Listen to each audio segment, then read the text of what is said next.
মুখ্যমন্ত্ৰী ডাঙৰীয়া আজি সংবাদ মাধ্যমত শুনিবলৈ পাইছো যে তেওঁ আকৌ ঋণ ল'ব, ঋণৰ উৎসৱ পাতিব।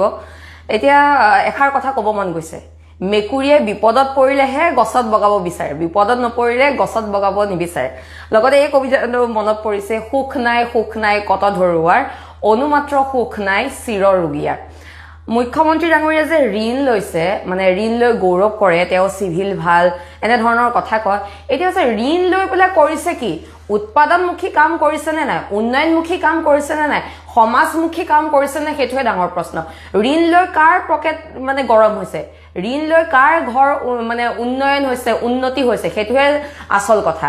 ঋণ লৈ কৰিছে কি? ঋণ লৈছো এষাৰ কথা আছে নহয়, মানে নিজৰ ঘৰত লাগিলে খাবলৈ একো নাথাককে কিয়, কিন্তু পৰৰ মানুহ ঘৰৰ কাষৰ ওচৰ চুবুৰীয়া মানুহ ঘৰক দেখুৱাব লাগিবতো ধনী, সেই ধনী দেখুৱাবৰ কাৰণে ঋণ লৈ হলেও মানে ফিতাহীটো মাৰিব লাগিব, সেই তেনেকুৱা ধৰণৰ কথা আছে। লগতে এতিয়া অনুভৱ এনেকুৱা হৈছে যেন আমাৰ অসমখনৰ অৱস্থা ঋণতটো ডুবি আছো, আমি ৰাতিপুৱা শুই উঠাৰ পৰা ৰাতিলৈকে টেক্স দিয়ে আছো, আমি জুৰুলা হৈ গৈছো কবলৈ গলে। এতিয়া মানে এনেকুৱা হৈছে পথাৰৰ মাটি বিক্ৰী কৰি ফৰ্চুনাৰ চলোৱা নিচিনা কথা হৈছে, তাৰ বাহিৰে অন্য একো নাই। ঋণ লৈছে, ঋণ লৈ কৰিছে কি? কিবা উদ্যোগ স্থাপন কৰিছে নে, সেইটো ডাঙৰ কথা। ঋণ লৈ কি কৰিছে? আপোনাৰ ভোট বেংক বনাইছে, আঁচনি প্ৰস্তুত কৰিছে, এডভান্টেজ আছাম পাতিছে, এইবিলাক কৰিছে। আগতেওতো পাতিছিলে এইবিলাক, এডভান্টেজ আছাম বহুত কিবা কিবি পাতিছিলে, কি হ'ল? টুইন টাৱাৰ ক'ত গ'ল? টুইন টাৱাৰ দেখা নাপালো, কেৱল বিজেপি হেডকোৱাৰ্টাৰটোহে দেখা পালো বাজপেয়ী ভৱনৰ। সেইটোৱে যদি টুইন টাৱাৰ আমি নাজানো আৰু পাতি পেলাই লাভ হৈছে কি? ঋণৰ পইচাবোৰ ক'ত গৈছে? এইবিলাক আমাক লাগে। আজি লগতে দেখিবলৈ পাইছো যে বনবিলাক আপোনাৰ মানে বন্ধকত দিব, দি পেলাই ঋণ ল'ব। সেই কংগ্ৰেছে বনোৱা বনবিলাকে বন্ধকত দিছে, লাজ নাই? কংগ্ৰেছক যে দিনৰ পৰা ৰাতিলে আপোনালোকে গালি পাৰি থাকে, আমি যিবিলাক কাম কৰি গলো সেইবিলাক বিক্ৰী এতিয়া দেখোন আপোনালোকৰ পকেটবিলাক গৰম কৰিব লগা হৈছে, আপোনালোকে লাভবিলাক কৰিব লগা হৈছে, তাৰ বাহিৰে দেখোন অন্য একো নাই। সঁচাকৈ ভাবিলে মানে আচৰিত লাগে। আপোনালোকৰে মানে নেত্ৰী আঙুলতা ডাঙৰীয়ানীয়ে আমাৰ ৰাইজৰ কল কাতলৰ পইচাৰে উচ্চ মানদণ্ড কেমেৰা ব্যৱহাৰ কৰি আপোনালোকৰ চৰকাৰ ভিডিঅ' প্ৰস্তুত কৰিছিলে, লগতে কৈছিলে যে ঋণ চৰকাৰে কিয় লয়, কি সঁচা কি মিছা, এনেধৰণে কথা কৈছিলে। এতিয়া কথা আছে কি? আপোনালোকে ভিডিঅ' প্ৰস্তুত কৰে, আপোনালোকে ঋণ লয়, আকৌ আপোনালোকে আমাক সোধে যে ঋণ চৰকাৰে কিয় লৈছে, কি সঁচা কি মিছা। আমি কেনেকে গম পাম ঋণ আপোনালোকে কিয় লৈছে? আমিতো সুধিয়ে আছো। আমি কাৰণ উন্নয়নশীল কাম দেখা নাই, উন্নয়নমুখী কাম দেখা নাই, সমাজমুখী কাম দেখা নাই, জনসাধাৰণৰ কল্যাণমুখী আমি কাম দেখা নাই। আমিতো সুধিমে ঋণ কিহৰ কাৰণে লৈছে। উল্টাই আকৌ আপোনালোকে ভিডিঅ' প্ৰস্তুত কৰি আমালৈ উত্তৰ পঠিয়াই জানিব বিচাৰে যে ঋণ চৰকাৰে কিহৰ কাৰণে লৈছে। আমি কেনেকে গম পাম ঋণ কিহৰ কাৰণে লৈছে? আপোনালোকেহে জানিব ঋণ কিহৰ কাৰণে লৈছে।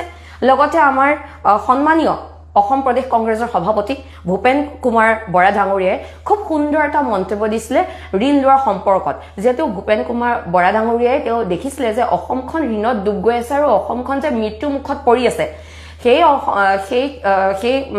সেই কথাটোৰ লগত সংগতি ৰাখি পেলাই তেওঁ এটা খুব সুন্দৰ উদাহৰণ দিছিলে যে ঋণত মানে কম দৰমহা পোৱা মানুহ এজনে যদি ফৰ্চুনাৰ চলায় আৰু যদি EMI দি থাকিবলগীয়া হয়, কথাটো কেনেকুৱা ধৰণৰ হ'ব, এনেধৰণৰ খুব সুন্দৰ উদাহৰণ এটা দিছিলে। সেই উদাহৰণটো দিয়াৰ পিছতে নাজানো বিজেপিৰ একদম থৰকে কঁপনি ধৰিলে। লগালগ মানে এগৰাকী নেত্ৰীক হতুৱাই ভিডিঅ' প্ৰস্তুত কৰিছে আকৌ ৰাইজক সুধিছে যে ঋণ আমি কিহৰ কাৰণে লৈছো, কি সঁচা কি মিছা, আমি কেনেকে গম পাম? এতিয়া সেই ভিডিঅ'টোত সেইগৰাকী নেত্ৰীয়ে ভূপেন বৰা ডাঙৰীয়াক কটাক্ষ কৰি কৈছিলে যে ৰাইজ আপোনালোকেও ফৰ্চুনাৰ ল'ব পাৰিব, আপোনালোকেও ফৰ্চুনাৰ লৈ 50,000 টকা ইনকাম কৰিব পাৰিব।